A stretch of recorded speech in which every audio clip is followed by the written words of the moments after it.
So I'm gonna say something real controversial here. It's easy to hate a bad movie when you have no personal, financial, or psychological investment in it. It's so easy to dislike a bad movie when you haven't spent past month reciting catchphrases, spending money on merch and costumes and dressing up and listening to the soundtrack, going out into a theater looking like a neon pink flamingo, dragging your mom behind you and promise that they're about to watch the movie of the year. It's easy to hate a bad movie when your literal pride is not on the line, when you don't have to feel like a glittery idiot for blindingly hyping up a film based on $1 million marketing job well done. It's so easy when admitting that the film wasn't good is not synonymous with confessing the fact that you once again were very foolishly deceived by capitalism. You little... But it's not that easy when it comes to the most anticipated movie of the year, is it? When you're Patrick from SpongeBob is trailing after your highly dissatisfied mom out of the theater. 2 hours later, you will have to face the fact that this film that everybody else seems to worship, because of which you look like cotton candy, and the one you have been hyping up everywhere is not only not good, but you are in fact an idiot deceived by money and neon pink hues, baby. And this isn't just about a film. This is really about a whole new genre of films. The films that are not great, but are celebrated as great, at least initially. Besides that, the things that these movies have in common is one of the greatest marketing jobs of all time, the inevitable hype following it. All of them are one of the most, if not the most, successful movies of all time. Endgame, No Way Home, Avatar, etc. And very recently, Barbie. Once a person puts so much blind faith into anything and truthfully wants it to be good, and also everybody else seems to worship that thing that they themselves want to love as much, yeah, when that thing turns out to be disappointing, a person goes through 5 stages of grief. And the first step is obviously denial, in form of a very loud and apparently very public self-deception. They start to lie to themselves that, oh yeah, Barbie is a masterpiece, dude. Greta Gerwig did it once again, because alternative is admitting that we were fooled by glitter and Ryan Gosling's via dance moves. I think for the most part, this is why there are so many instances of people suddenly turning on initially well-received films months or even years later, collectively, at the same time. My personal theory is that there's a very particular specific point in time which marks when enough time passes for that one singular person to stop feeling so butthurt about their own foolishness and gets tired of self-delusion and does the bravest of things of tweeting out, hey, that Barbie film wasn't that good, bro. And suddenly others get the encouragement they need to finally do the same courageous deed and follow suit. Like the sheep that they are. Hey, what can I say? Sheeps are cute. They give you woolen stuff for Minecraft beds. Yeah, if you haven't guessed it yet...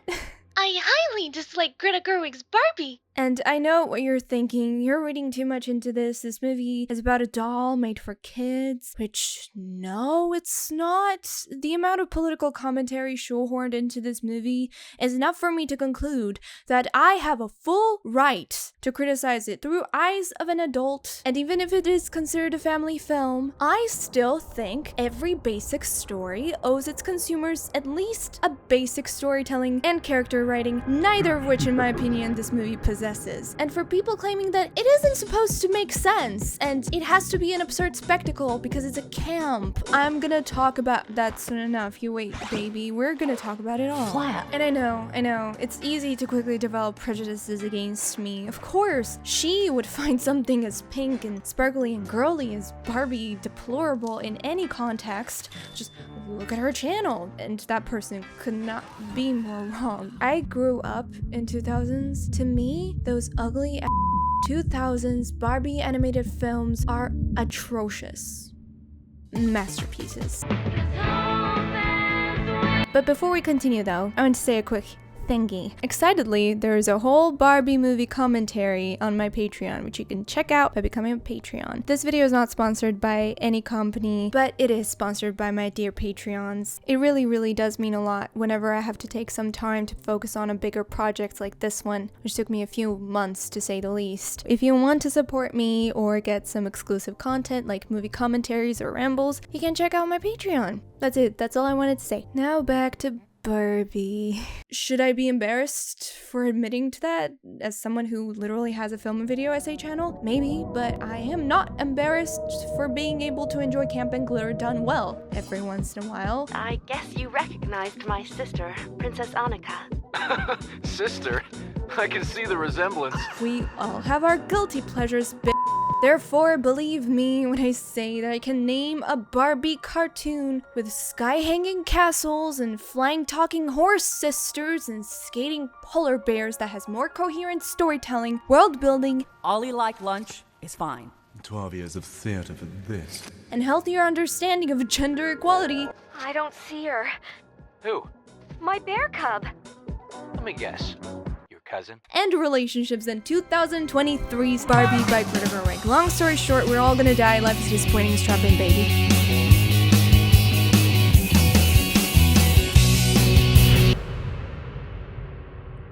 So let's talk a bit about the plot. And by a bit, I mean a lot, because there's a lot. I usually don't do plot breakdowns, but I have never come across a movie simultaneously so lacking in plot while also possessing so extraordinary amount of it. If this script was a Barbie, it would be an infidelity Barbie with a wondering eye. This effing screenplay cannot stay faithful towards any of its story arcs, especially ones that matter the most. So yes, this film has like 10 different drive-in plots spread all throughout the film, and let's talk about the most relevant one, I guess.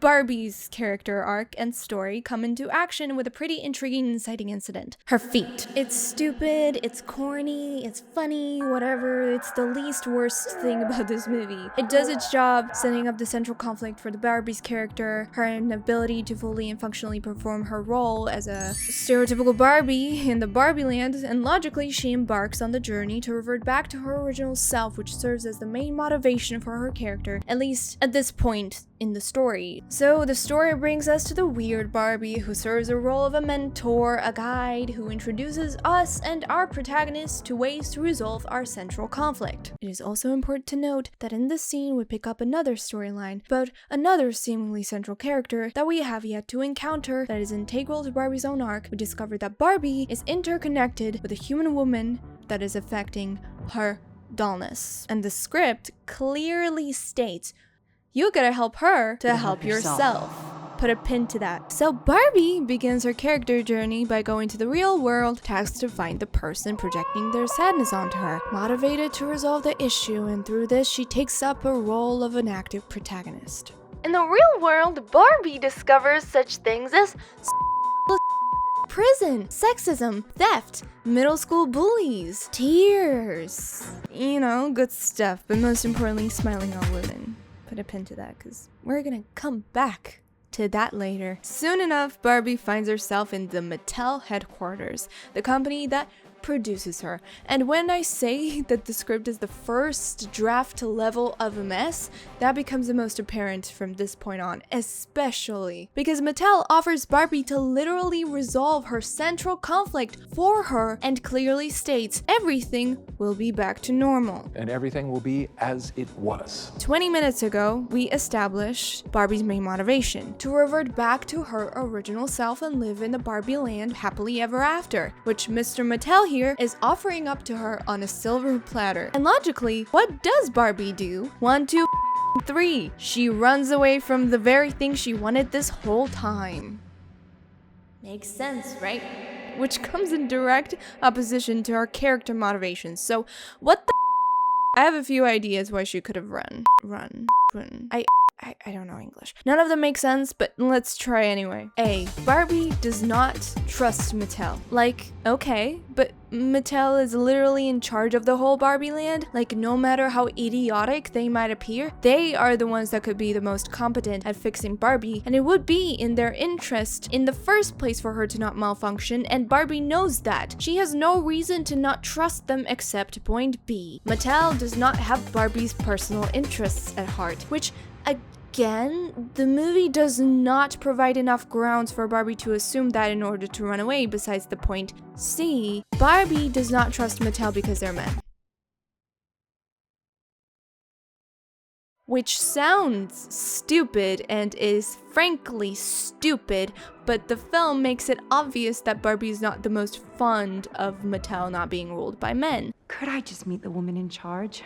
Are any women in charge? And she does not favor any type of male specimen ever in the story, so maybe that's why she assumed that they're evil. I don't know, I hate this movie. Point D. My brain cells are hurting, but this is my personal winner. The film sacrifices logic of this scene for nauseating on-the-nose commentary about not putting women in the boxes. In the scene, in order for Barbie to get back, she needs to be strapped in the box. And it is an allegory of women being put into boxes. So the movie decides to put a spin to that and have Barbie reject that notion, like the feminist queen she is, sacrificing any logic from the story perspective. This is not the first nor the last time the script sacrifices logical and solid storytelling for its completely unsettled political commentary, which leads me to believe that this is in fact true. There is also another option that kind of sort of tries to explain Barbie's thought process, option 184. Remember the smiling old lady in that whole sequence roughly 30 minutes into the movie? Yeah, supposedly, according to the movie and its diehard fans, this is the peak of Barbie's entire journey. Barbie's entire motivation is supposed to flip because of the 2 minutes she spends at this bus stop bench. So Barbie goes from, I want to get back my life, to, I want to live in the real world where I get treated like but this woman smiled at me, so I am gonna give up everything that I have ever known.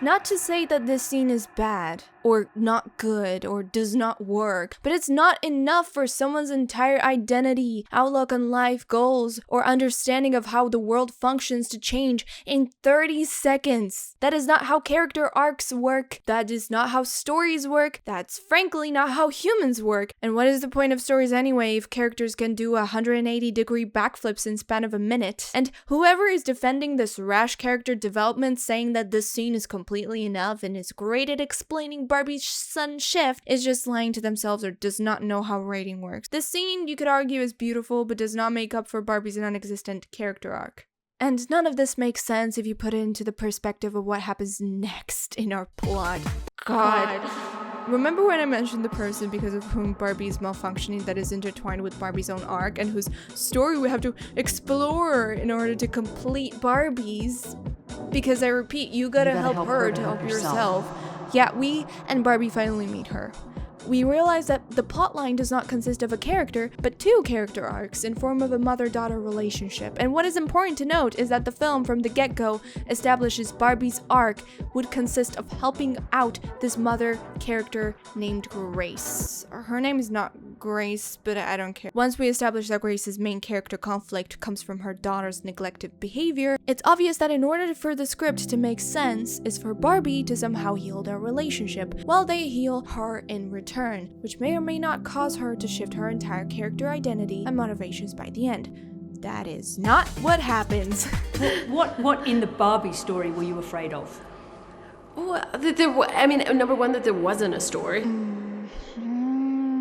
Barbie and Grace and this little go back to the Barbie land 5 minutes after Barbie refused to go back to the Barbie land. So why did she run away from Mattel? Or why is she going back? And why is she bringing these two along? Like, why would they even agree? What is going on? Don't think about it. Just relax. It's for fun. You see? Fun. And if you thought that the plot went off the rails beforehand, oh wait until you realize that at this point in the story, an hour into the film, all of any arcs introduced completely halt. In order for the script to use these characters as mediators in a subplot completely irrelevant to their character journeys or arcs or anything that we have ever done in this film beforehand. I'm fine, this is fine. I'm not kidding. The film literally stops. Capital S stops its own central plot midway through to start up another completely detached and irrelevant plot about gendered systems in a Barbie movie. Just why? What? Out of all things, this plastic doll. Forget everything that I have ever said about this film or story before, right to this moment, because it's not going to be relevant until like 2 minutes until the very end of the film. At this point, Barbie goes from an active protagonist to a completely inactive, quote-unquote, protagonist within her own story arc. Yes, she does participate in this completely irrelevant, politically motivated, poor excuse of a storyline, but none of it has to do with her own development. She might as well be frozen in time. Don't you just love that story arc where Frodo and Sam, halfway through their journey, discover that Shire was taken over by dwarves, so they stopped their mission of destroying the ring to go back to the Shire and help hobbits get it back, and by the end of the story somehow all of a sudden get teleported back to the Mount Doom just cuz? I just love how stories work like that. Remember when I mentioned that this film has like 10 plots? Yeah, there's this Ken's story arc, but I never mentioned it because it was completely irrelevant up until this very moment. So Ken is basically an abused and neglected guy and a victim of matriarchy. So he has no identity, has no motivation beside just Barbie, and mentioning that his job is beach for like obnoxiously too many times, except while following her around in the real world, he discovers patriarchy and decides to bring it to the Barbie land, and through an explained voodoo magic he manages to turn basically matriarchal Barbie land into completely patriarchal Kendom, Kenville, Kenland in like 15 minutes it takes Barbie to get back. I love stories. And here is where his side quest, sideline, subplot becomes the main plot about patriarchy versus matriarchy. And all you need to know about any of this from a story perspective is that Barbie gets back the Barbie land. Yay! It's purely political and has no storytelling value at all. And that's it. Before we finish up the plot discussion, we gotta give an honorary mention to the most useless plot of the century, the Mattel Corp. Nothing happens. No one does anything. They are not funny. Why are they here? Do you know how many times I've wanted to stand up in a board meeting and just say, can we just tickle each other? These people are completely useless, and I'm not being petty. You can write them out completely and nothing changes at all. Which brings us to the end of this story, if you want to call it that. Remember when we froze up Barbie's entire character arc and the main plotline halfway through the film like Mariah Carey after January? Yeah, well, the script unfreezes it and concludes that Barbie wants to be human because remember that 2-minute bench scene 30 minutes into the movie? Yeah, that. Because the film has not done anything to her character since. No, the stupid feminist speech does not count, but we're gonna get to that, honey. We are gonna pretend as if that gives her enough ground to give up everything that she has ever known and want to live in the shitty mistake of a world that she has no idea about. Oh, also, those mother-daughter people, remember them? They're still here. They followed Barbie into the doll land, and that's it. I don't know. Oh, and they just seem to resolve their disagreements just cause. And you helped that mother and daughter connect. They really helped each other. You gotta help her to help yourself. Which we and our scriptwriters obviously never bothered with, but I guess good for them. Love that for them. Moving on. Ken's story arc is tied up by him discovering that he is Kenuff. Even though he sang like a whole song dedicated to being Ken and being enough, like 20 minutes before discovering exactly that. But who cares? I give up on trying to understand or make sense of this mess. I don't want to talk about it anymore. Let's move on to another section of this video, please. I'm here to see my gynecologist. Note to self. Note to self. Part 2. Ha ha ha. It's been 36 minutes. Before I get to the characters, I really would not like to, but I'm forced to, talk about the pink elephant in the room that is Barbie's politics. Baby. But it's not me, it's the movie. It did it, I didn't, it did it. And now I have to acknowledge it. And I want to make one thing clear. The Barbie doll, as we know it, within her own lore, is strong, beautiful, and versatile, but she's that way completely independently and autonomously. The Barbie doll is not Barbie despite the patriarchy nor because of it. She is a sole example of what I would consider to be just pure feminism that is not interested in bringing men down nor hyping them up and concentrated solely on women, their versatility, their empowerment through knowledge, competency, and hard work. Barbie's feminism to me always seemed elegant and classy. It always had female empowerment at heart through using inspiration and encouragement rather than villainization and victimization, and I personally find that to be the most badass case of feminism. I have nothing against stories that choose to revolve around patriarchy and female struggles, and I'm not saying that you cannot have patriarchal themes as the main thematic conflict in a female-led movie, but that specifically for Barbie, it would be narratively unfulfilling since it is not authentic to Barbie as a character and as a lore. And the Barbie movie seems to struggle with this idea. It understands enough to semi-explore the bigger conversation around Barbie that is detached from gender dynamics, but at the same time cannot fully push away this unscratchable itch that Hollywood has developed towards bringing gender politics into everything everywhere all at once. So by doing that, Barbie movie officially solidifies Greta as one of those writers who cannot grasp the concept of empowerment, female empowerment, without having to heavily frame it within the context of patriarchy. The Barbie film takes a lot of liberties when it comes to Barbie as a character, as a brand, and as a doll, and as a lore, and it's fine, but it does become a problem when the film sacrifices the authenticity and relevant conversations to be had around the original source material in order to free up some space for the writer's very random, irrelevant, and selfish fixations. And that's what happens with this film, especially with the patriarchy arc. And Greta absolutely is fixated on this patriarchy theme that she tries to shoehorn in every one of her stories, no matter if they fit or not. But more of that later. I think yes, if you know anything about Barbie doll's origin story, it's evident and obvious that patriarchy is a relevant conversation to its history, specifically to Ruth Handler. But I needed to prove myself from the day I was born. All the patriarchy commentary to be had around Barbie has nothing to do with the Barbie herself or her lore as a doll. It has to do with a corporate background behind the scenes that is only just about Ruth Handler. If Hollywood ever cared and wanted to tell a true anti-patriarchal girl boss story, they should have made a Ruth Handler movie, not a Barbie movie. But of course, their gritty is rather exploit Barbie's success and make this mess of a film than tell an authentic, empowering story about a woman in a male-dominated industry. How would you describe yourself? Gutsy. I always kind of considered myself a fluke because there were no others like me. I loved my children, but I wasn't suited to taking care of a home.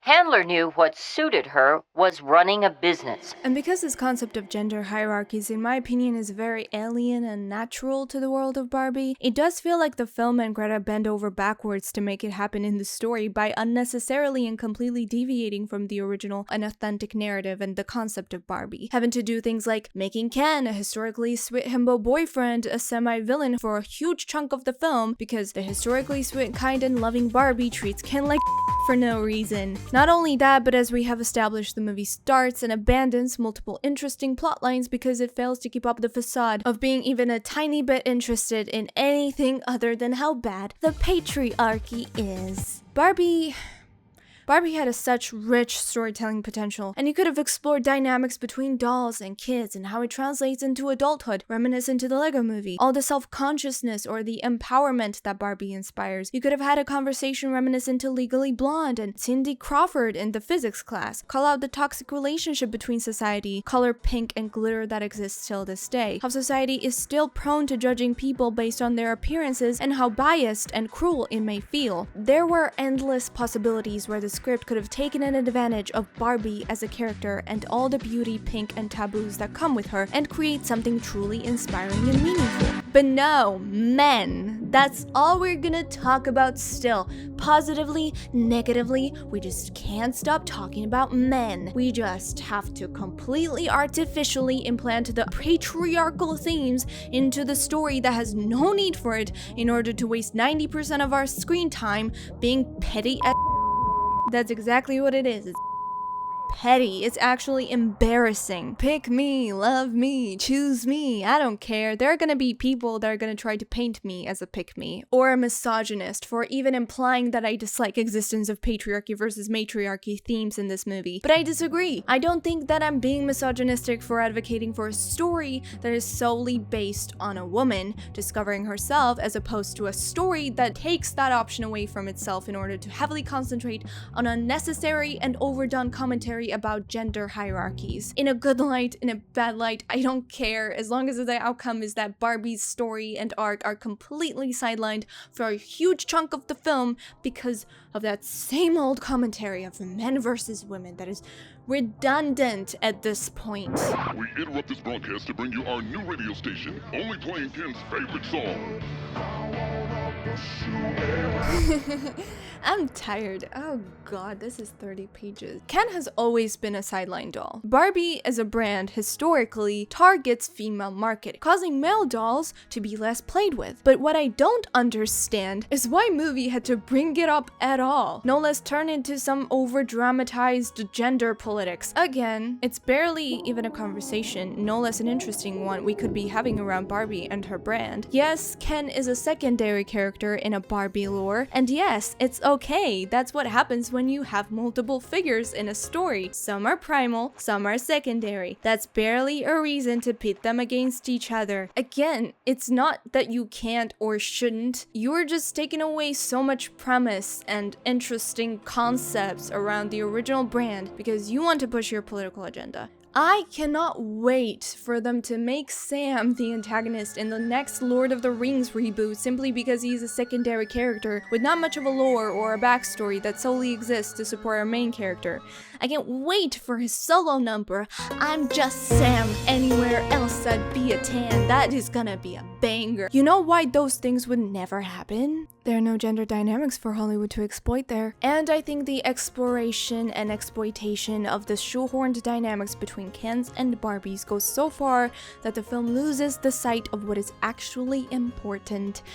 Barbie and her almost non-existent arc at this point. And because Hollywood does not know how to write strong women without making them one-dimensional single girl bosses allergic to the opposite gender, we ruined the most iconic relationships in the history of mankind and an opportunity of... I'm going to marry... what's your name, sweetie? Ken.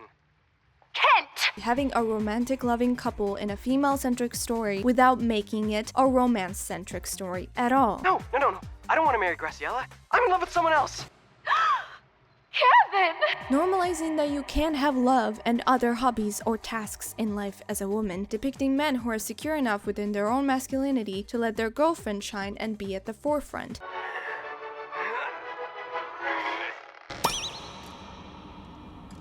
And women who are secure enough in their strength to let their boyfriend help time to time. Bravo, my love! May your agility be passed on to our children! Or what? But this film disregards and sacrifices an option to present a very healthy, solid relationship because, again, someone's obsession with patriarchy. Great! I can't believe I just did that. Ken goes from non-toxic, canonically loving, secure boyfriend to a literal vessel through which Greta can bring patriarchy to the world of Barbie land. Ken? Barbie ready for our date yet? And if not the charming and highly improvised performance by Ryan Gosling, Sublime! Ken would be an unbearable asshole. And the fact that in order to make us grow sympathetic towards him, the film actually has to literally victimize him not only hurts Barbie's own character by depicting her as kinda semi-sociopathic, semi-manipulator that emotionally misleads and neglects Ken over and over again for no apparent reason. Ken's not cool! He is to me. You're just gonna slow me down. And keeps constantly looking down at her quote-unquote boyfriend despite his obvious emotional distress. doesn't seem to matter what I do. I'm always number 2. But that's okay, because Ken mentions that he does not actually like patriarchy, so that makes it okay that he literally intentionally destroyed Barbie's life out of spite, because, you know, how the saying goes, terrible actions and consequences do not make you an asshole, as long as you have semi-good thoughts that you disregard out of pettiness, you know, the fuck. Anyway, here's a hot take. This movie turns them both into terrible assholes, and neither of them deserve a happy ending because of the psychological that they put one another through. But you're only gonna hear it here because the rest of the internet is too busy kissing its ass, so I'm looking forward to the comments. But it's all okay, cause at the end Barbie goes, "Oh, I'm sorry, Ken, for keeping you homeless and emotionally manipulating you by calling you a boyfriend even though I was not at all attracted or interested in you, and still letting you pine after me. But so you know, you are Kenough, baby." I don't want you here. Anyway, where was I?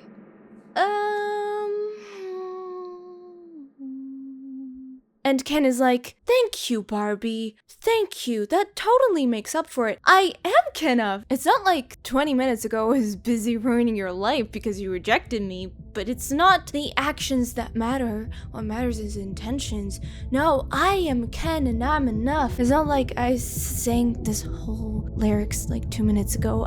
I'm gonna pretend as if you're blowing my mind right now because plot needs me to, and also basic continuity and writing skills. Who needs it? And the most ironic part is that despite all this, Ken ends up to be the most developed character with an actual consistent arc in this whole movie. And the most feminist, female empowering film that is all about women, the show is stolen by a supporting male character. You cannot make this up, dude.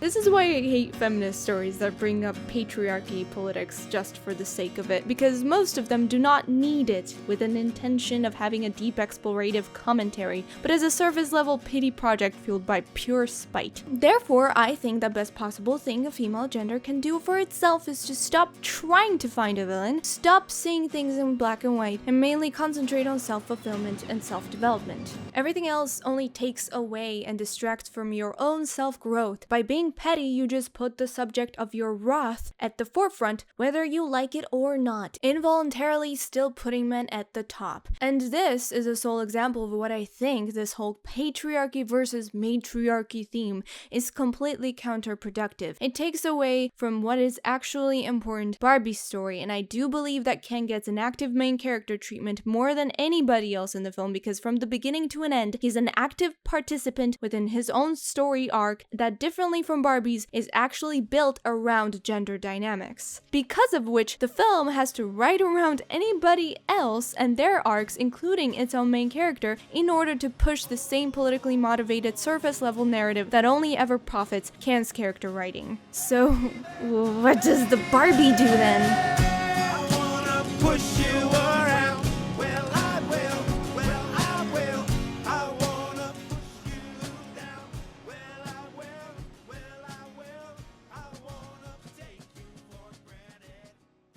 So, I noticed this very interesting thing on YouTube lately. When a YouTuber says a certain word, a certain button down below lights up or something. And I want to know if I have it too. Like, I swear to God, I really want to check it. But I can't because I've never said that word before. So, and now I'm tempted to say it. So here it goes. If you like this video, you can hit the subscribe button and like the video. Did it work?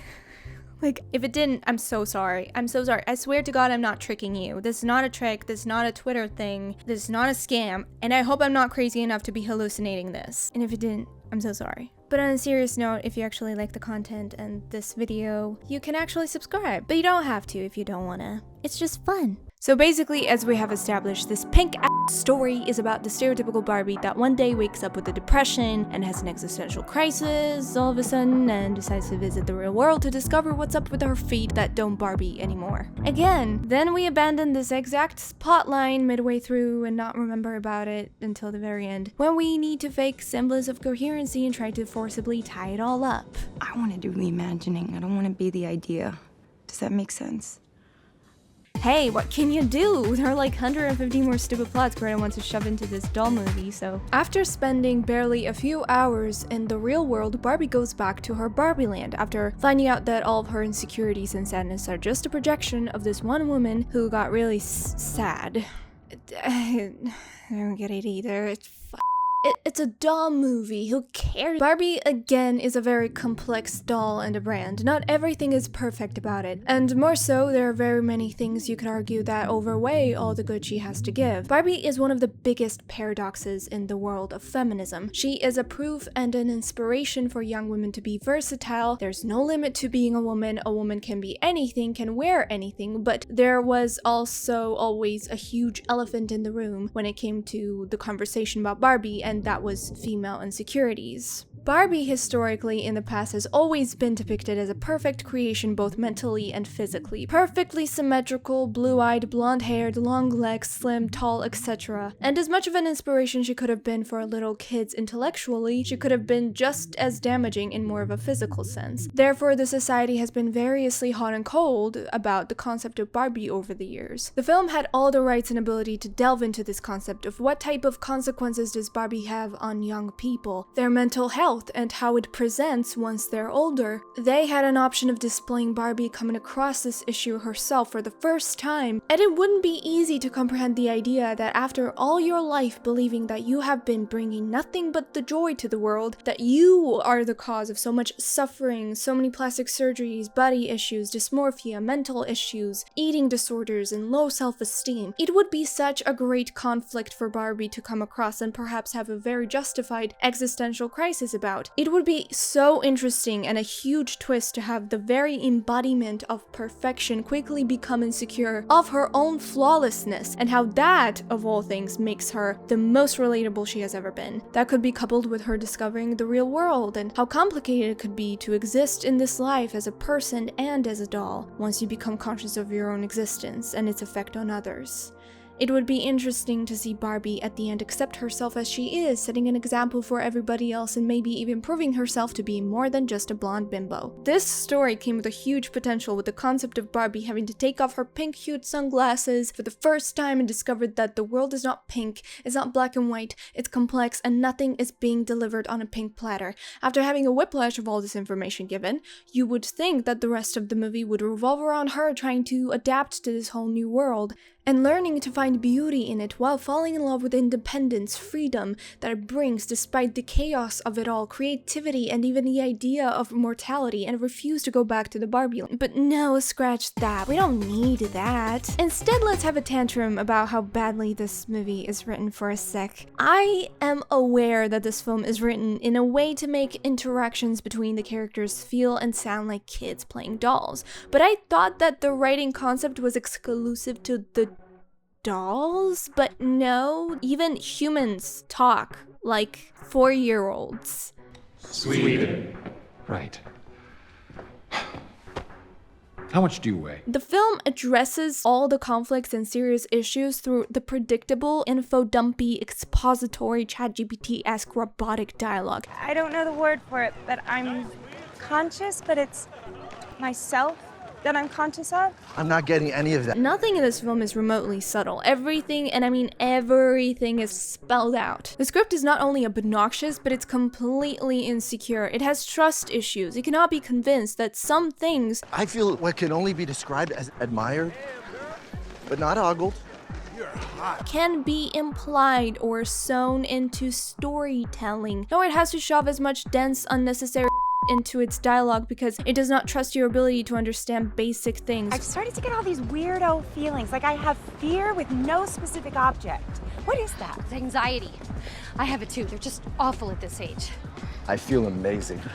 That's because kids don't take it out on the dad. Or the script thinks that by being on the nose about everything is like funny or campy or ironic. You know, Greta, I hate to break it to you, but this movie reads more like an SNL sketch that just lasted too long. Bro, I am so done right now! That's the type of writing this movie suffers from. And maybe at first, in the doll universe, it's semi-comedic.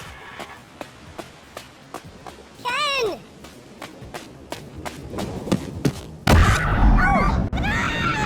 But when you're trying to tackle serious notes and concepts that are not by nature comical, spelling it out is not campy anymore. It's something that we Earth people call bad writing. For example, and this is the very small example compared to the amount of spelling out this movie does, but there is a scene where Barbie is crying at the bench. You probably never heard of this scene. It's a very small, minor scene, but Margot Robbie is given a great performance. You can see on her face that something has started to shift within her understanding of the world, and she is having a deep revelations about world for the first time, while letting herself cry and express sadness peacefully and in a healthy way for the first time in her life. And within the context of the film and Margot's performance, that is very obvious to the viewer. The scene perfectly conveys Barbie's emotional state, but Greta, of course, or Noah, who knows, decides to spell it out, because we can't be shown what she's feeling. We won't get it unless she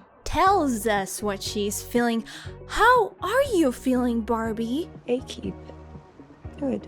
Oh, thank you. Now I get it. The script is written by a kid and you cannot convince me otherwise. Maybe Greta Gerwig's child somehow snuck up in her desk and held her mother's keyboard hostage for 5 minutes? I don't know. Okay, back to Barbie. When Barbie comes to the real world using the "at the expense of your brain cells" expressed, there is a scene that is about Barbie going up to a bunch of teenagers claiming that she's a doll, and the teens' response to seeing this seemingly crazy lady cosplaying as a Barbie doll in the middle of their school cafeteria is, you know, when I said that Barbie is a source of a lot of female insecurities? Yeah, this film does not tackle it. It body slams it by spelling out word for word, syllable by syllable, through an annoying kid's mouth. You represent everything bad about our sexualized capitalistic culture, and you're a fascist. Okay, God, movie. You didn't have to be that cryptic. And Barbie's defense is, but Barbies are so much more than that. That's all the film can come up with in defense of its own main character and her arguably historical negative effect on the entirety of female gender for almost a century at this point. Good job, Greta and Noah. At the very least, thank fucking God you guys are not lawyers. And Barbie runs off crying to never think about this ever again. And so does the film, because the film already did its job. It read off the checklist of weaknesses and faults its main character could have, and there's no point in incorporating that into the story as a conflict or a subject of distress. It's not like that's what stories are for. But Barbie cares. You see, she's in distress. She's whining about the fascist line. She thinks I'm a fascist? Of all things, because that's relevant. So yay, it's canon that Barbie does not give a shit about anybody else's insecurities other than her own. Oh, and those insecurities that I mentioned before that Barbie one day wakes up with, it's not like I don't get it. I get what the film is trying to do here. Barbie is a living doll in a utopia. She can't develop an existential crisis herself like real people naturally can, allegedly, but more on that later. So we have to come up with a believable reason how a perfect person could be feeling sad and depressed in the perfect world. However, what the script forgets is that Barbie is supposed to be the main hero. And do you know what main heroes are supposed to be? Relatable and sympathetic, but it's hard to sympathize with somebody's sadness when it's completely nonsensical, since it's canonically proven to be completely artificial, allegedly, but more on that later. Here is an image of a crying toddler. Ya need Kleenex yet? The very basic thing and foundation of every story is that people connect with the journey, not with the result. Just like seeing someone cry won't make you automatically weep. What makes us sympathize and empathize with people is connecting with their own story and journey and the reason why they're crying in the first place. The problem with her quote-unquote self-consciousness is that it does not take time. You don't see the process nor the reasons why it develops develops in the first place, since there is none. Again, in the film, Barbie just wakes up randomly feeling ugly, depressed, sad, and not good enough because doll human bond projection thingy. I got sad and weird, and then the drawings got sad and weird. Did any of these drawings by chance have thoughts of death and cellulite? Yes! Irrepressible thoughts of death, Barbie! Oh! Whatever. Hence robbing us from the ability to connect or relate to her journey, since there is none to begin with. Because according to the film, the journey is not even hers. She just suffers from the consequence of this human woman's depression, who actually does have a relatable journey that is only shown through a montage. I mean, character writing, man. Hence, those same insecurities and existential crisis lead Barbie to an end where she decides that she wants to be the real boy and wants to live and die in the real world, except wait. She does not know the about the real world, because as we have established, she only spent like an hour and a half and ended up having a near panic attack because some random kids refused to hug her. Give me a big hug.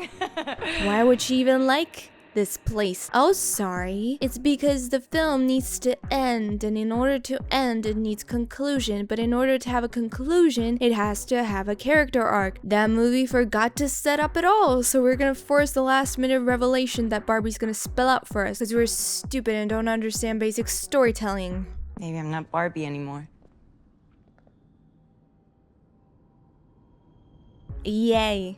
Oh wait, Barbie wants to create meaning, y'all. I want to be part of the people that make meaning. Did you miss the part where the film showed us Barbie getting to know the human world and making peace with the concept of death, or fell in love with the creative process of creating something meaningful, or had to deal with the limitations of being a doll as opposed to being a human? And let's put this into perspective. Barbie has experienced nothing but terrible things on Earth. She was catcalled, essayed, arrested, bullied in the span of like 40 minutes. So this place must be jolly. I want to live there and give up my perfect life and immortality because I love this place so much, and I learned so much by sitting at this bus stop for 2 minutes. So being human's not something I need to ask for or even want. I can just... It's something that I just discover I am.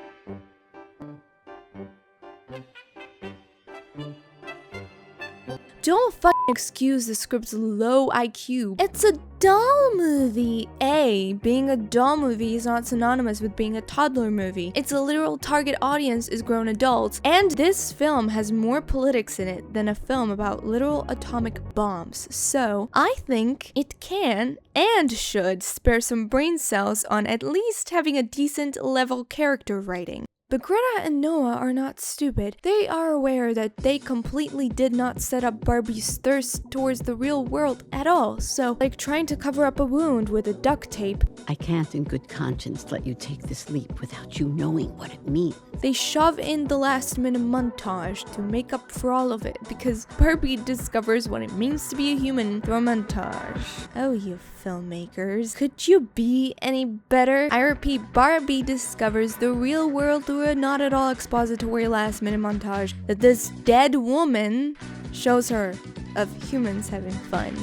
Great. Except we should have been establishing this throughout the whole movie. Now it just feels rushed, completely random, undeserved, and it's a montage. For sake, when I said show not tell, Greta, I did not mean a montage. I'm pretty sure I mispronounce montage every time, but bitch, this is my third language. Respectfully, f*** off. And all it would take for me to decide not to make this video is nailing the single most important moment in the entire film. All would not be forgiven, but having a semi-satisfying conclusion would be just enough for me to off and mind my business. But god damn it, this scene is one of the worst written and directed things I've seen in a long time. And it's not even about setup or storytelling up until this point, it's just objectively painful to watch. And this is supposed to be the most important scene in the film, a conversation between Barbie and Ruth Handler, but instead it's just Barbie going like, maybe I don't want to be Barbie anymore, and the entire dialogue is without exaggeration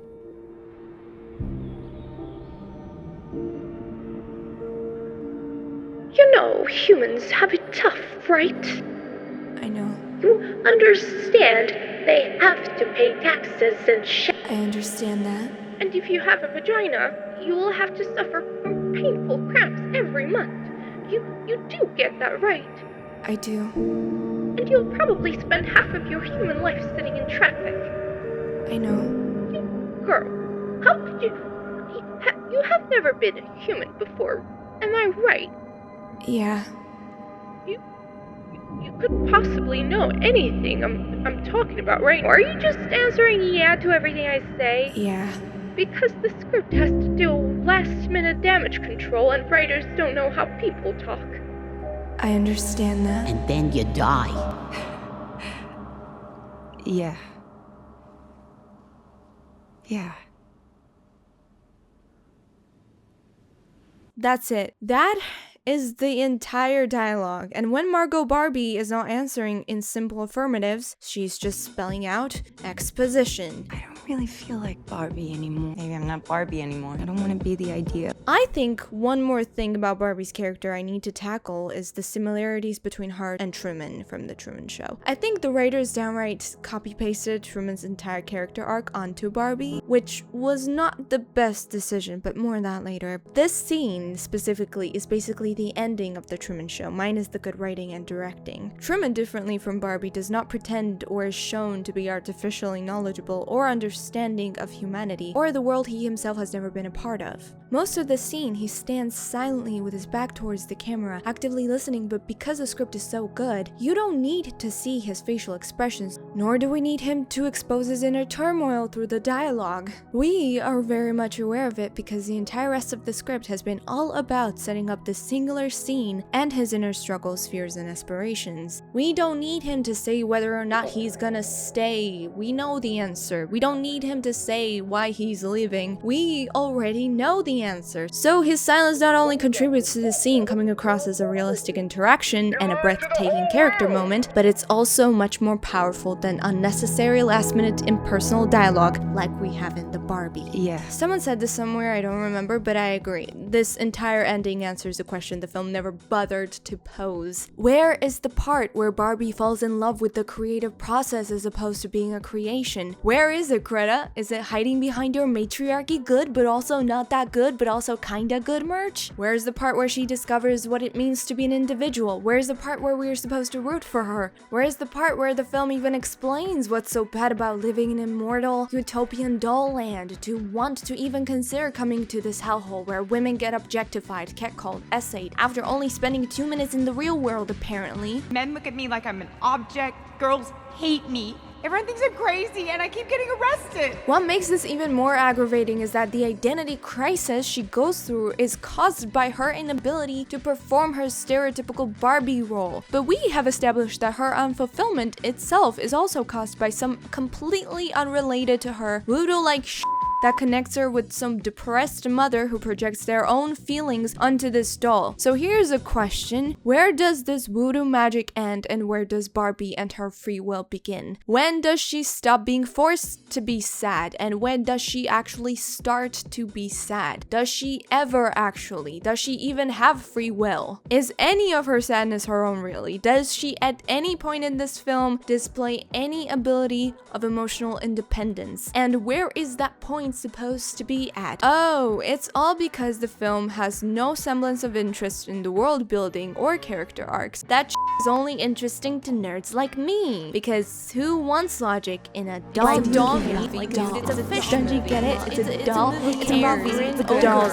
It's a doll. Yeah, and Finding Nemo is a movie about fish.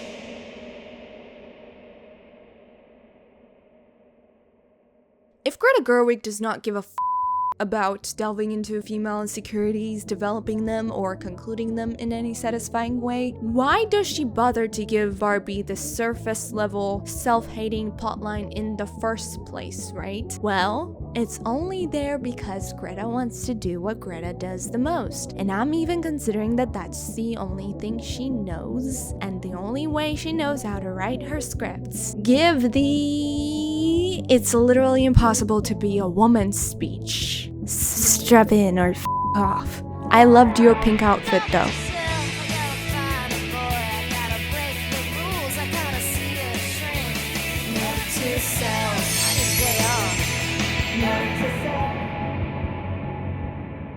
You You know that term mansplaining that we came up as a society and then we decided that we're not being obnoxious enough, so we came up with like women'splaining. And I usually would never use these terms primarily because they're stupid, but I will come up with another one called Greta-splaining, because this woman loves explaining things, and not in a sneaky way using any type of intellectual labor, but more like the most random unsolicited verbal diarrhea in her films. Never fall down and fail, never have fear, never get out of line. It's too hard. People saying contradictory, and nobody gives you a medal or says thank you. It turns out, in fact, that not only are you doing everything wrong, but also if you are not aware of Greta's cinematic universe, she has this thing where at some point in her film, she will have her main female character deliver a tearful monologue about hardships of being a female. And you know historically how much I love when verbal diarrheas are pooped all over my fourth wall by sad female leads while staring straight at me with their sad teary eyes. I love them. I have a video dedicated to how much I love them. But sometimes, like in the case of the Little Women, those monologues are quite fitting, narratively, because those emotional speeches completely fit the objective and the subject matter of the original book by Louisa May Alcott. To the world of the Little Women, those monologues feel authentic. They feel more like private emotional confessions young women longing for autonomy would actually make. And I'm so sick of people saying that love is just all a woman is fit for. I'm so sick of it.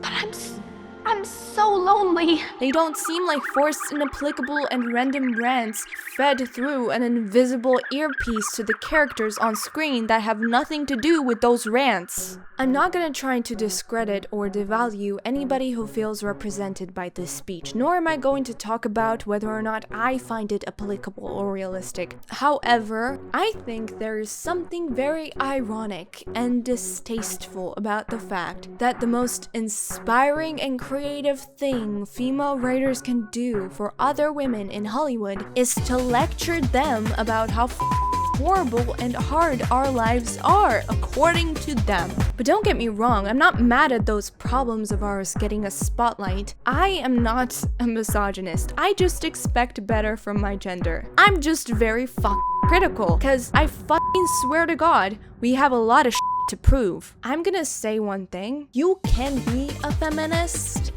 and be critical of feminist stuff. You can click away, sit in the silence in the dark room, and let that sink in for a while. And then come back, please. And I'm going to completely on this whole monologue outside of its subject matter from a storytelling standpoint because of how hollow and performative it seems based off of its sole existence alone. There is a reason why we are subjected to so many fairy tales as kids, because the stories are the greatest narrative devices through which an inexperienced, expressionable child could be introduced to morality, humanity, and conflict without being subjected to life yet. But the thing is, your parent could have easily exposed you to those morals and conflicts through simply giving you a speech about it. So why won't they? What is stopping us from being straightforward? What is this need to be cryptic and metaphorical all the goddamn time? Wouldn't humanity be better off plain and direct and simple? Isn't honesty the best policy? Well, the thing is,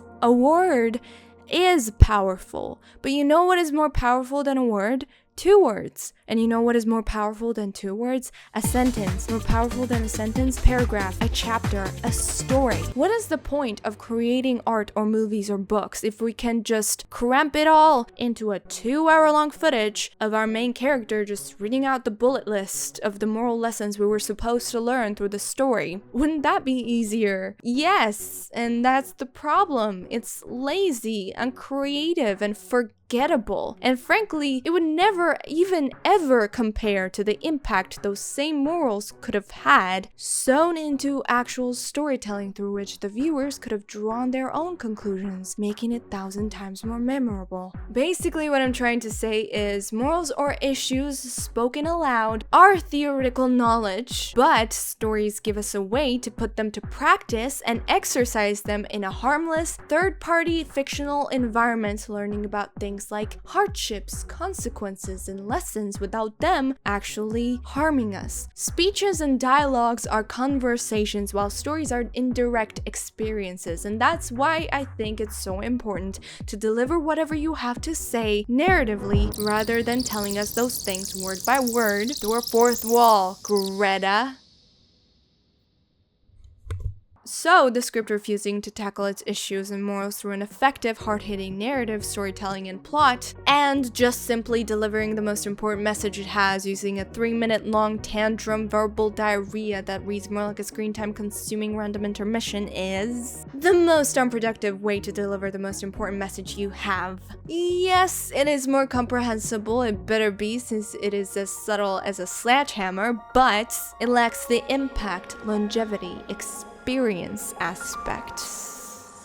And here is a question I didn't even know I had, but can't help asking myself all the time just because of how dead set stupid internet is on trying to justify this exact same thing. And the funniest part is that nobody actually asked this question, but these people themselves brought it to my attention by defending something that didn't even need defending in the first place. But now it does, because I know of it, and I'm asking the question, who is the speech for? Exactly. The amount of times I've seen posts on varying social media sites of people who criticize this scene don't understand that it's not for them, it's for XYZ, and the explanation gets worse and worse each time. I guess the most popular take is it's for men. It's meant to make ignorant men aware of our struggles and force them to think about it, and I'm like, honey, sad to break it to you, but they know. Don't you think that those hypothetical men have never had mothers, wives, sisters, girlfriends, aunts, or social media even? They know, baby. They have heard some variation of this exact same speech dozens of times before. They just probably don't care.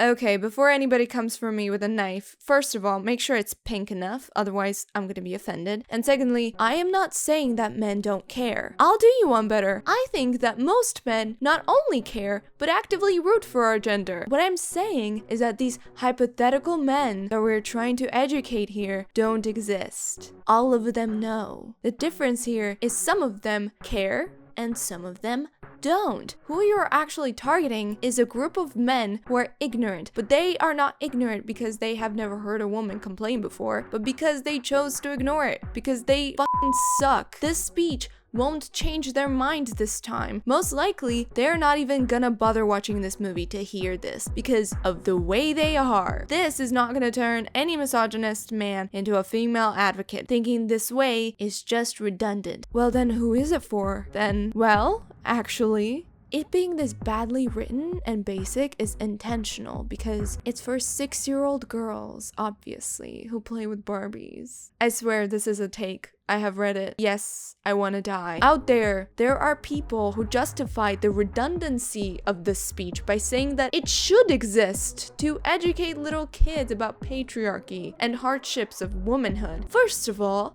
what the fuck? Second of all, why the would you do that to a kid? Why? They don't need a warning. They don't need you to spoil their future by spoiling their childhood, telling them how depressing life is gonna be in a few. Let them enjoy childhood. And thirdly, but most importantly, Brenda, these 6-year-old hypothetical little that this scene is apparently meant for are not even allowed into this PG-13 movie. Well, they're allowed, but it's not recommended, so Anyway, America Ferrera gives this speech after Margot Robbie voices her concerns that she does not feel pretty enough or good enough anymore, so the main intention of this monologue is reassurement. It's meant to be a reassuring speech towards Margot Robbie, who is a doll experiencing human emotions and struggles for the first time. First, being the key word here. Its consequence, though, is not only reassuring Margot Robbie, but making every other Barbie present feel emotionally represented, which concludes in them breaking out of the patriarchal hypnosis Ken's put them through. Because of the apparent huge emotional response it awakens in Barbies. So what is it that this human woman says to these dolls to have such an emotional effect on them? She talks about the impossible social, financial, physical expectations and pressures put onto women. Oh, you know, everything that an immortal doll living in utopia would never even be able to come close to comprehending, no less relating to. Giving voice to the cognitive dissonance required to be a woman under the patriarchy, you robbed it of its power. Yes. Her making this speech is like me reading out a list of my very human problems to my cat and expecting her to relate to it because we both have vagina. And Barbie dolls reacting to it the way they do is equivalent of my cat standing up onto her 2 feet and responding, "Yes, queen." You have to be their mommies without reminding them their moms, because if you say yes to them, you're stressed, but if you say no to them, you're a prude. I don't want to touch her foot. It's literally impossible to be a woman, except this line is not applicable to Margot Barbie or any other Barbie, and this is not some political statement that I'm making here. I'm not trying to define a woman. It's not that deep. I'm just saying that these are not women, simply because they're not even human. These are dolls. They're supposed to be plastic. They don't actually drink or eat. They don't age. They don't have financial problems. They don't have complicated relationships. Only thing they ever do is sleep, dance, and be pretty. Not only would they never be able to relate or get emotional about any of the things this woman is saying, but they wouldn't even grasp the concepts she's mentioning. What is the money? What is fear? What is old? What is rude? I'm made of plastic. What is this woman meowing about? These are dolls. In what world would a speech about female hardships, money issues, tough work environment, toxic relationship dynamics, ageism, parentage, the impossible societal expectations make an immortal utopian doll feel inspired or represented? They don't age. They're not mothers. They don't have any concept of work. They don't have insecurities or body issues. It's so pretentious. I hate it. This speech comes completely out of the blue. It's completely detached from both logic and coherency, the story and its characters, but the film keeps rubbing it in, making it a huge plot point by using it as a break the hypnosis tool throughout the rest of the movie. The film keeps treating this narratively completely nonsensical scene as a second coming of Christ, and averagely stupid average audience responds in kind, "This scene makes me cry every time." And it is your right to feel emotional about the subject matter of the speech, but that does not make it good in any shape or form. If some random, haha, that's so relatable content was all it took for that content to be labeled as genius, then 90% of TikTok is a golden mine of brilliance. And the main problem here is that concepts, conflicts, and morals introduced in this scene could have worked. The film could have 100% made the same observations and criticisms, but in form of a story, the film, as it stands, is about anything but these. The story of Barbie and the entire conversation are so disconnected from one another that it's actually infuriating. The script, again, has a problem of choosing and staying faithful towards any of its plots or narratives. It wants to accomplish too much, but it's too lazy to commit and actually explore any of them deeply, which concludes in this sporadic, half-baked arcs that teaches nothing. This movie could have easily turned this speech into actual issues and conflicts the main characters come across within the story, introducing us to those issues through the characters making us attached to their arcs of overcoming them and actually showing us the importance and ways to overcome it instead of just whining, which is just lazy writing. But yeah, this speech is not written for its story, or its context, or its environment. It's not written for men, it's not written for children, it's not even written for its subject of reassurance. It's written for the writers and their hyperfixation on victimizing women, while also lecturing them about the obvious. If you are a decent storyteller, don't assume I will emotionally respond to problems just because you read them out to me. Your job as a storyteller is not lecturing me about how I'm supposed to feel. Your job is making me feel those things and then having a conversation. And I'm saying this as a woman. I can't even imagine being a man, or I don't know, barely sentient doll, and be expected to respond emotionally to the subject matter of the speech when you have no grasp or attachment to it. No, you don't. If the story does not do shit to help you understand or connect to it through third-party experiences that the plot delivers. So fuck it. This is not the pinnacle of feminist empowerment. This is the script trying to emotionally capitalize off of our own gender-based insecurities, problems, and womanhood by implying that those same issues do not need to be established/explored in the story, assuming that they already exist within us on default. So the emotional response out of us is guaranteed regardless of the storytelling value. So why bother themselves, which is downright manipulative. And the worst part, people actually fall for this shit. What?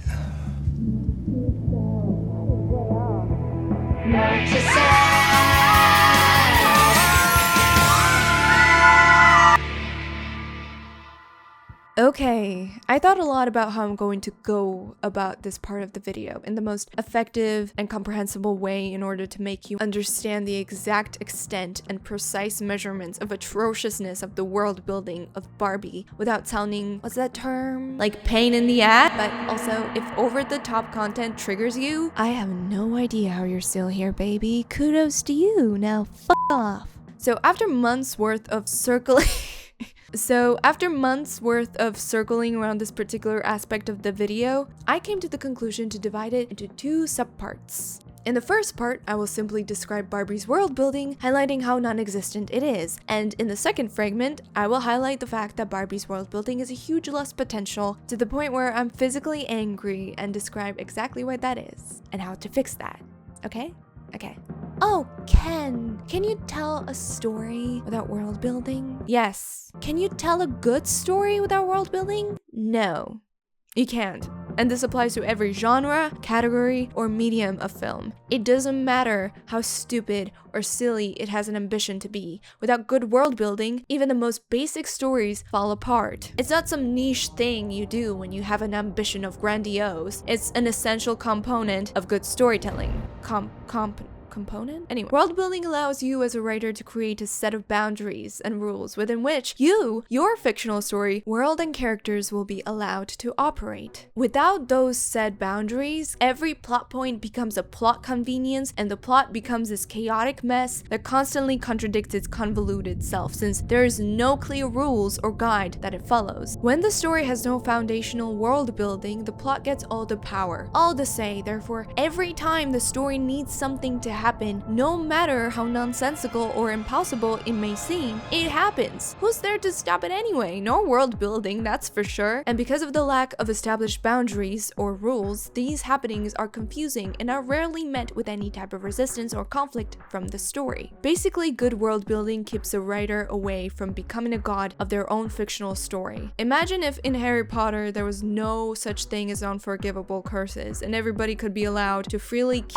anybody else at any given moment without any consequences. Imagine that? Yeah, that's why. That's why some writers should set some boundaries for themselves to keep themselves in check from getting too carried away and getting drunk on their power of being able to manipulate everything to their own will in this fictional reality. The same goes for characters. This is not to say those boundaries should not be allowed to be flexible. Writers need to be able to take some liberties every now and then for different reasons, but mostly because no world building is perfect from the get-go, and that's totally fine because they are created by imperfect people. However, it needs to exist. Having said that, I can state with utmost confidence that Greta Gerwig and Noah Baumbach, whatever his name is, has not given a single thought to the world building of Barbie World. And Greta, no, building sets is not the same as developing a world on paper. The script does not seem to follow any type of guideline or harbor any consistency. It states whatever sounds cool and empowering in the moment and moves on, not bothering to once think about whether or not the same statement might cause the entire story to collapse in on itself,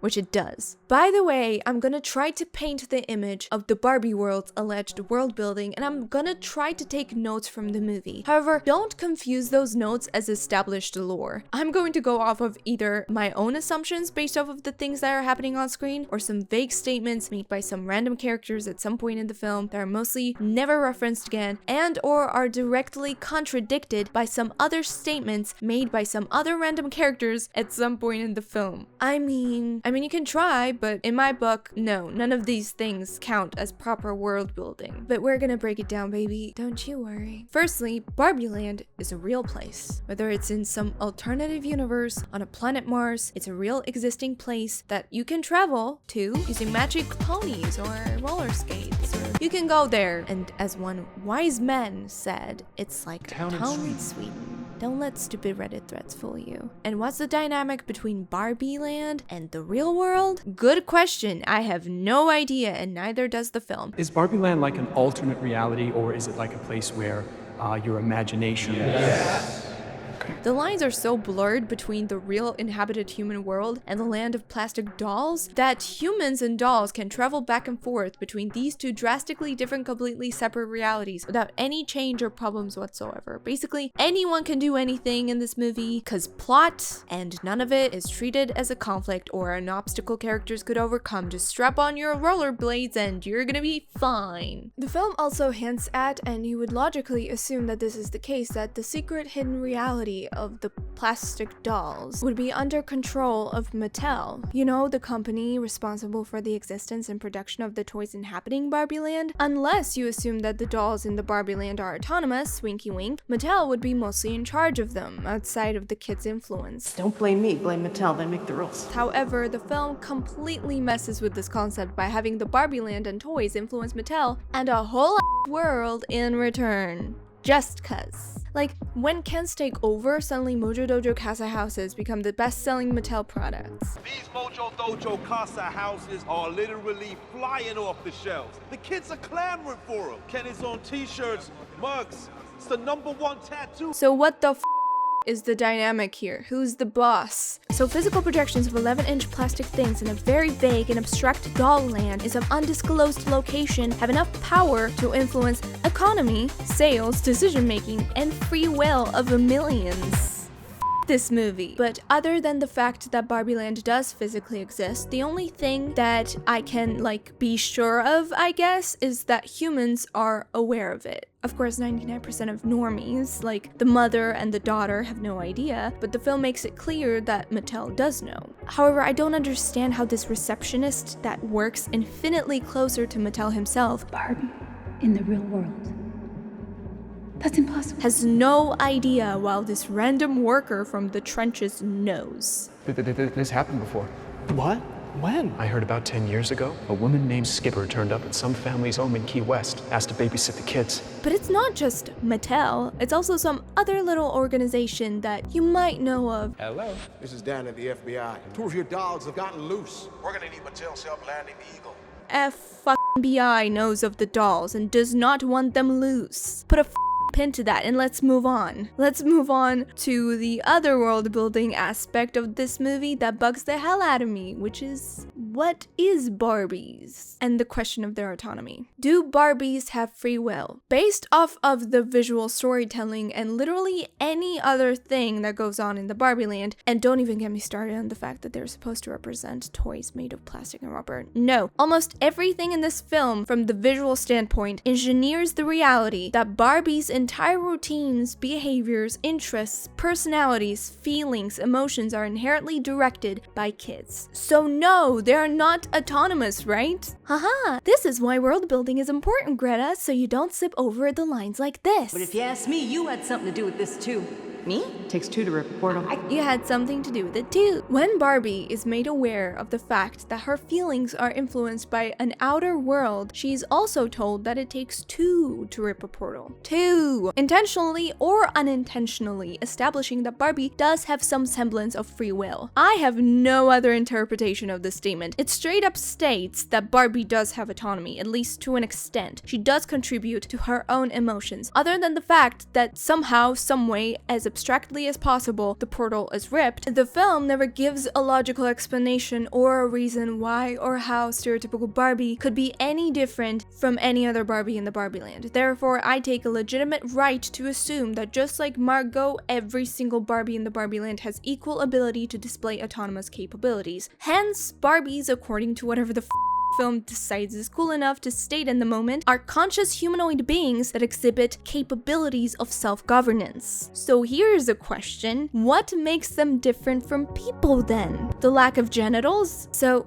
let me clarify the extent of the mess that this is. Barbies are autonomous beings with a manufactured and lacking understanding of the entire concept of life, living in some undisclosed manufactured location, kept away from the real world, and in case of escaping, are hunted down by the government and by the institutions surveilling them to be put back into the manufactured reality in order to be capitalized off of.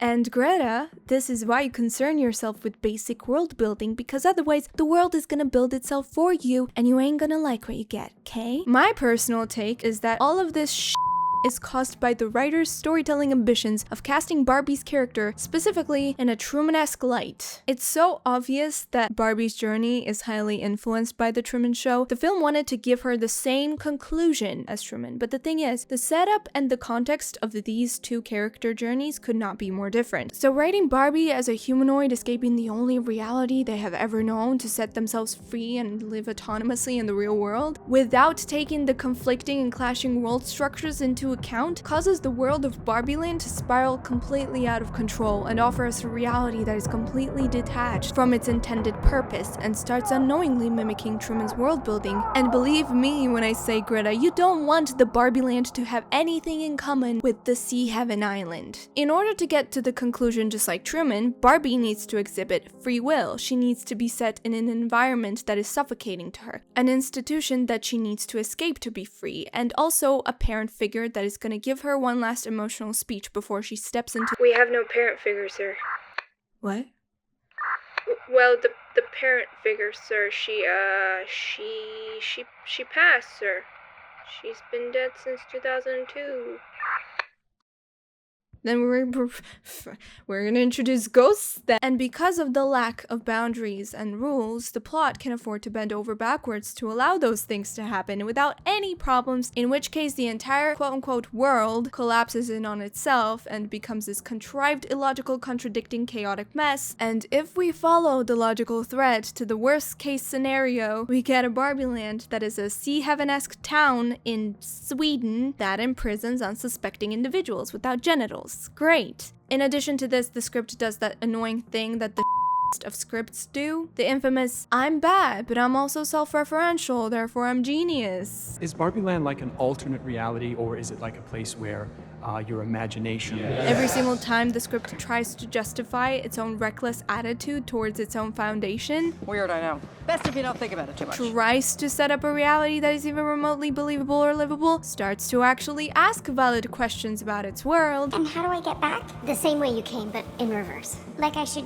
move forward, but do the order backward, or don't overthink it. It literally cuts itself short to be pain in my ass. Best you don't think about it too much. Literally, this is the line in the effing movie. This is not the all-knowing character telling another to give up trying to comprehend their own reality. This is not a storyteller telling you to give up on understanding on their story. No, this is a storyteller giving up on trying to justify the world they themselves completely failed to even remotely design. Now, ladies and gentlemen, let me divert your attention to this dialogue between the two Barbies.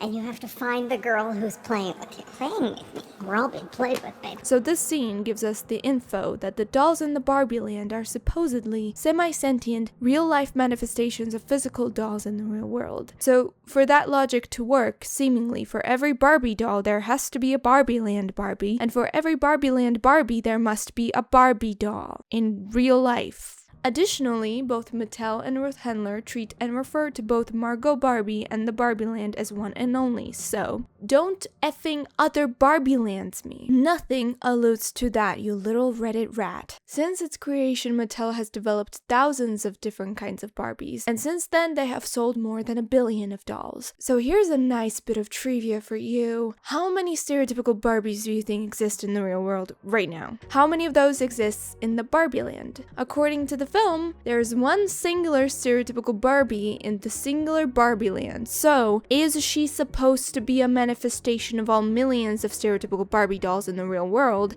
But as established in the film, there's only one kid that is playing with her. So, Barbie is not affected by millions of other kids who theoretically and logically could be playing with stereotypical Barbies. She's affected by one. By the logic of the film, for each singular kind of Barbie, there's only one singular Barbieland version of it living in the Barbieland, which according to that same logic, for every kind of Barbieland Barbie, there's only one corresponding doll in the real world to be played with, which obviously is not true at all, since it implies that there's only one singular OG stereotypical Barbie that ever existed or will ever exist in the real life. The closest thing that comes to explaining this nonsense is a fan theory on Reddit that mentions that Barbieland is supposedly Plato's realm of forms. Basically, Barbies are not manifestations of physical dolls, but the concept of those dolls. There could be millions of stereotypical Barbie dolls, however, the idea of a stereotypical Barbie is one and only. But even though this theory is the best way to comprehend the Barbieland and its logic, it still kind of fails because it's obviously not intentional from this stupid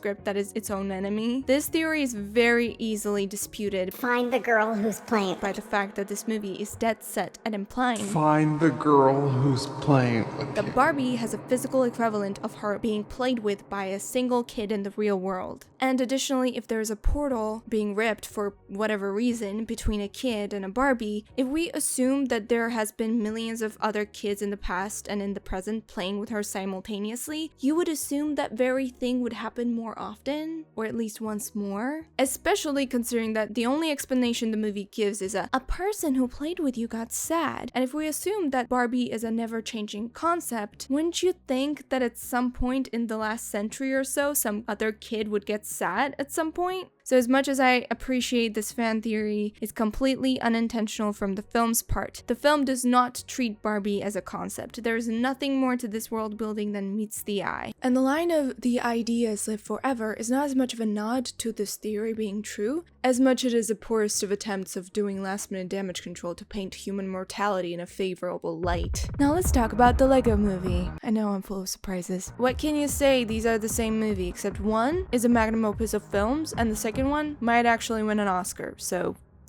both of these movies are about two of the most famous doll brand companies that poke fun at those said brand companies, and they center around toys in a fictional doll land, and both have Will Ferrell as a semi-antagonist. They're the same movie in Greta Gerwig's Wet Dreams. If the Lego Movie taught me anything, is that dolls do actually have lore. Like lore. Like video games or books. It might not be as literal and in your face, but every toy brand comes with their own set of rules, instructions, inside jokes, even the legacy, history, and not just of the company but within your family. And the greatest thing the Lego Movie does is it takes all of that and adapts it into the lore, into the storytelling tools that make up its world building, and all that not only makes up for a foundation for a fascinating and thrilling story, but the most fun, relatable, one-of-a-kind experience any Lego fan can have. For example, the Lego Movie takes the real-life concept and a habit of many kids of erasing Lego characters' faces with a Q-tip and nail polish removers and integrates it into the fictional setting as a way to kill a Lego person toy character thing. That's genius. And then there's Barbie. What Barbie does is it references its lore, its history, like her boobs, girl. 1% of it. Oh look, here's a pregnant Barbie. Remember her? Or I don't know. Look, pink! This film feels like its lore and world building was done by a person who just read like Barbie's Wikipedia page once and just assumed that the fact that they used to play with Barbies as a 3-year-old like 40 years ago was enough of a research to build a story centered around Barbies. What bothers me the most about the script is that it thinks that as long as it's nonsensical and absurd, it can get away with it, cause random is funny, I guess. But please, someone tell Greta Gerwig that creativity is not coming up with absurd ideas. Creativity is coming up with smart and logical ways to implement them into your storytelling. The great example of an absurd concept sewn into storytelling in a smart and logical way is the main MacGuffin of the Lego Movie. A random red brick stuck onto our main character's back called the Piece of Resistance. And that seems like an idiotically stupid plot device that exists because writers could not come up with something more creative. But in reality, it's not just a red brick. It's a glue cap. Stupid, right? Weird. But no, it's actually a nod to the real-life occurrence that is the real people gluing their Lego sets together. Something that is strongly disliked in the community and by the brand. So what is this piece of resistance that stops perfectionist, uncreative businessman from committing a terrible act of gluing Legos out of their freedom, both metaphorically and physically? A glue cap. It's absurd, but not for the sake of being absurd. It's actually smart as It's smarter than most smart narrative devices. It's smart storytelling in disguise of a senseless children's entertainment. It's genius, that's what it is. While Barbie is about patriarchy because it's relevant to dolls. I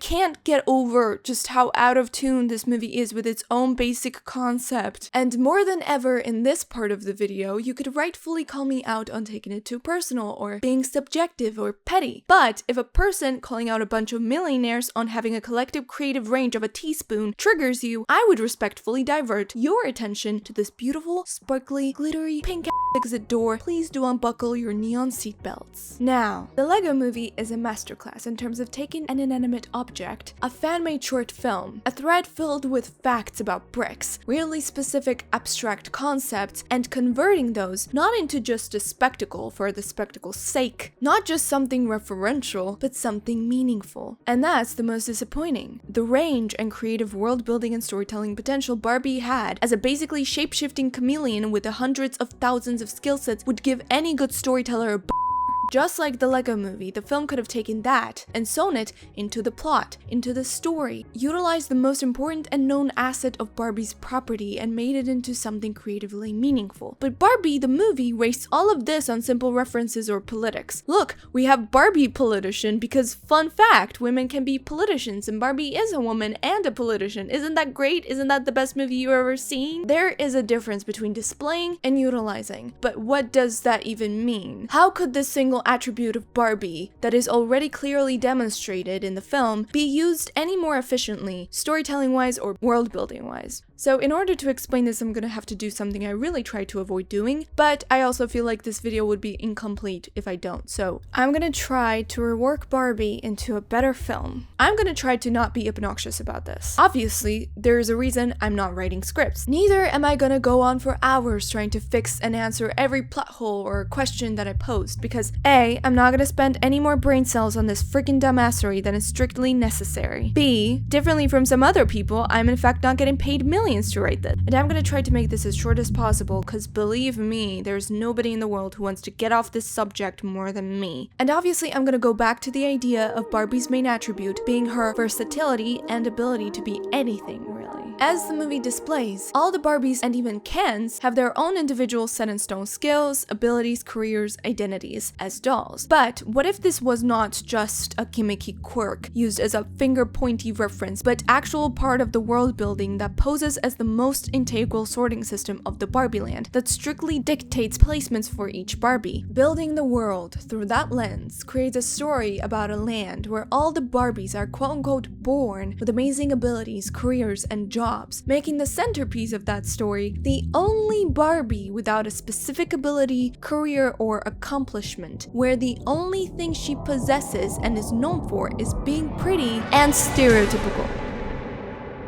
Do you get where I'm going with this?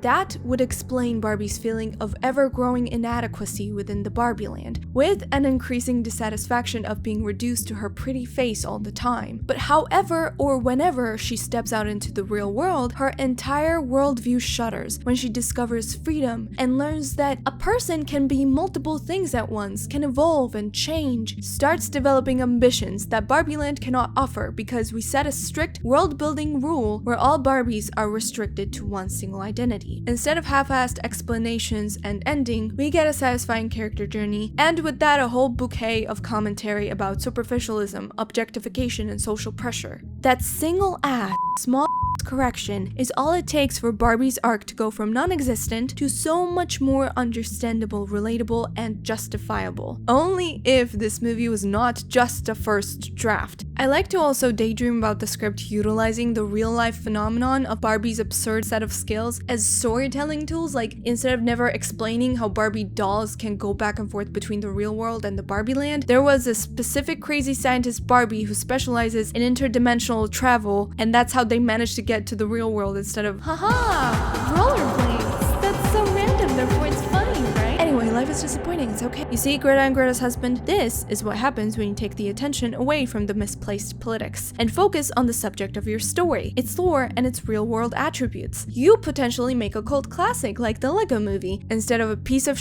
which one's relevancy cannot even make it till the next Halloween. And that is only gonna smell worse and worse by each passing year. It's okay, we're nearly done. Note to self.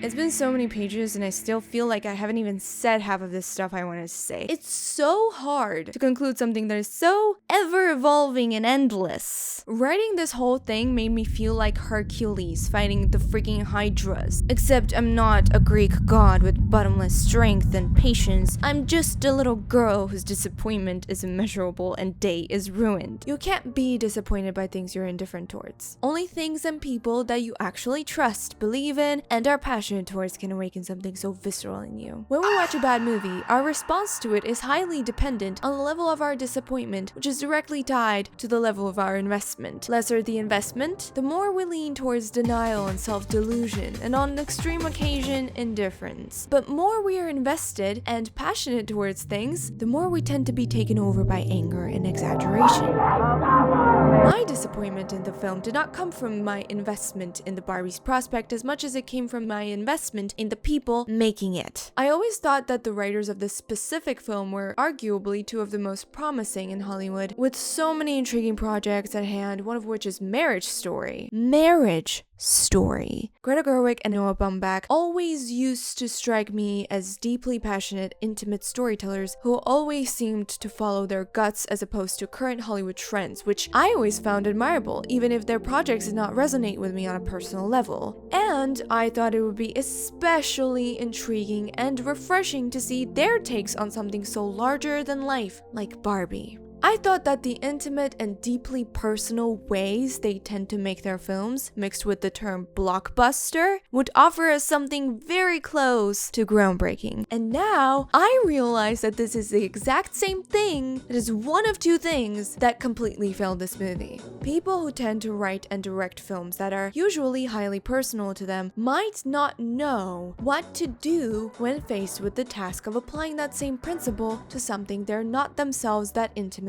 familiar with or invested in at all. I said, oh, whoops. Yeah. I couldn't even fathom it.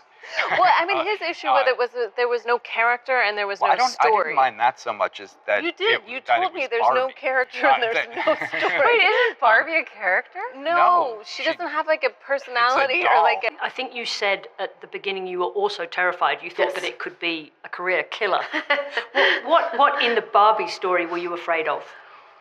Well, number one, that there wasn't a story. This was never supposed to be the part of this video. It's not even scripted, so I'm just winging this basically, but I got angry. Can you imagine being a studio executive, a Hollywood executive, and going up to a writer offering them a project, and you're like, can you write this? Can you come up with a story? And their response to that is, I don't know if there's a story. And you're like, yeah, there obviously isn't a story. There's no movie. It's not written yet. That's why we're having this conversation with you, because you're a writer. You were supposed to write it. What do you mean there's no story? Is just Hollywood now a comic book factory now? Do we expect to have source material for everything that we have? And Barbie does have source material. It has like 100 animated films. It has so many dolls. It has so many concepts around it. And you are like, well, there's no story. And it's a doll, so just don't take the job. Just don't take it. If that is something that you're worried about, and if that is the extent of respect and care and knowledge you have of the product you're making the film for, just don't take the job. I swear to God, I don't even care about Barbie to be this upset with this, but it's just, this upsets me so much because this is a bigger problem. This is a problem in Hollywood. Just a lot of directors and writers like Greta Gerwig taking the projects that they don't give a shit about and they have no idea of just cause. I don't know, maybe it's a ego thing or something. They just want the challenge, but you don't give a shit about this project and you're taking it away from somebody that might actually care about it and might actually make something of value out of it, and you are just feeding your ego and your freaking wallet with this. It's so disrespectful. It's so unprofessional. It makes me itchy. I blame Greta for this. No, not that much, but we'll get to that in a sec. And no, it's not because of misogyny.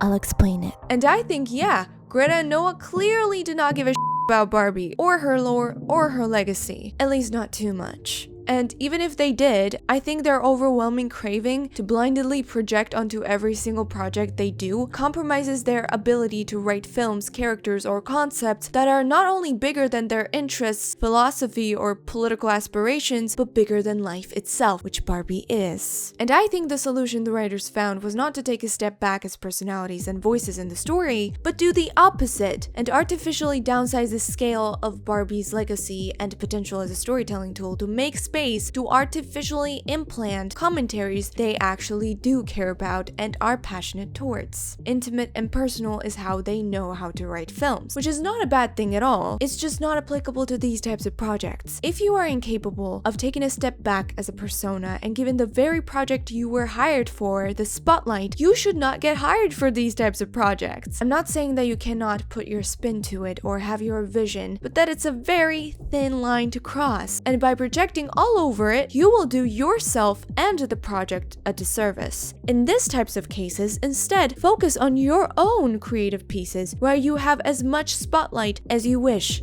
Greta. I think most of the problems, if not all of them, stem from this very problem. Over-politicizing it, favoring irrelevant themes over building characters, world, or the plot, overlooking each and every lore-based storytelling tool available to them to instead focus on random, easily Googleable references, etc. But there's also a second thing that I think fails this movie immensely. It's just a bad comedy. It's not good. Greta Gerwig should not be allowed to touch another comedy with a 10-foot pole ever again. I swear to God, this is bad. Like, really bad. Like, I mean it when I say this whole thing feels like an SNL sketch that really overstayed its welcome. I know, she's been in comedies. Lady Bird is practically a comedy. There was such a specific tonality to what Greta wanted, a comedic realism that serves realism first and comedy second. But don't let this woman write or direct films that have jokes in them. Like,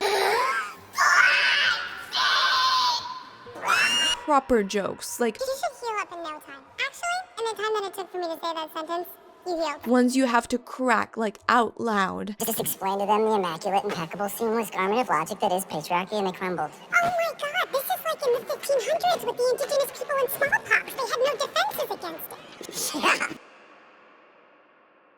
And Noah, you can stick with dramas, maybe dramedies, but he does not even need to be told that. I know he will. If you want to laugh your ass off, don't watch Barbie, just don't. Just watch 60-minute interview clip on YouTube with Greta and Noah, who might as well be held at a gunpoint. And this is not even my wishful thinking. This man literally admits to being forced to be on this project by his wife. She agreed and signed up her partner in work and life, filmmaker Noah Baumbach, but neglected to tell him. He learned about it from a headline. I think I said, apparently we're writing a movie called Barbie. And even after that, frantically trying to get himself out of it. And then when I found out we were doing it, sort of actively trying to get us out of it. Did you actually try to get out of it? I made some calls. And then... Didn't work? No.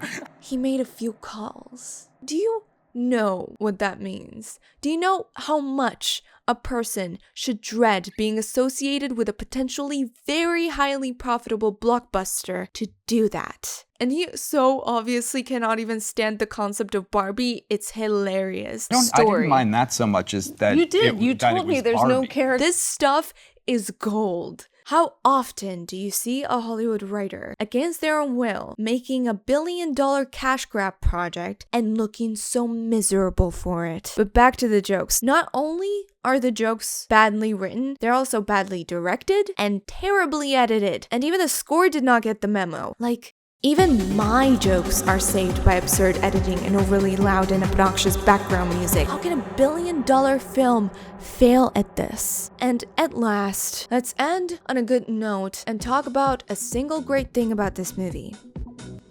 Yes, I am ending on a good note. I know, I'm proud of myself too. You don't have to clap. Okay, a hot take. The one and only reason why people think this movie is funny is one and only Ryan Gosling. The only times I've ever seen anyone ever laugh at this movie, like ever, was when Ryan was doing something. Not even like reading the script, just him being there is enough. This man oozes charisma and great improvisation skills. Finally! My rainbow after the storm!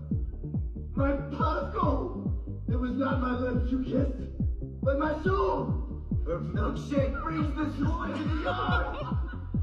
My dream! Ryan to Barbie is what Ewan McGregor is to prequels. The only person in this absurdly large room who got the memo. That's the extent of funny and charming he is. He gaslit a whole hundreds of thousands of people into thinking that Greta Gerwig is a great jokester. That's some skill right there. So I recorded most of this video months ago, but now that I'm caught up with modern times, I want to state that the fact that people think that his Oscar nomination situation is unfair is hilarious. Like, it's shocking that this man did not end up hospitalized from the heavy lifting he did during making and advertising this pink cash grab. How can we know a man who refuses to be known? How do you define that which defies definition? Maybe it can only be done with a word that's just as hard to pin down, a word like Kenergy? What is Kenergy? Other than a word I made up on a press junket so I didn't have to answer questions that'll haunt me for the rest of my life. I'm so sorry, Margot. No offense to you. You're amazing too, but not as amazing as Ryan. No one in this film, including its creators, shine brighter than Ken. And again, the irony of a supporting male stealing a show from Barbie in a Barbie movie is not lost on me. But how can you blame me for favoring him? If you didn't want him to be a fan favorite, why did you give him the only existing character arc in the movie, or a power ballad solo musical number with Slash on guitar instead of, you know, main female character, your lead in her own title movie? Do I smell misogyny? Nah, it's just bad writing. And I'm bad like the Barbie. I'm a doll, but I still wanna party. Pink felt like I'm ready to bend. I'm a 10.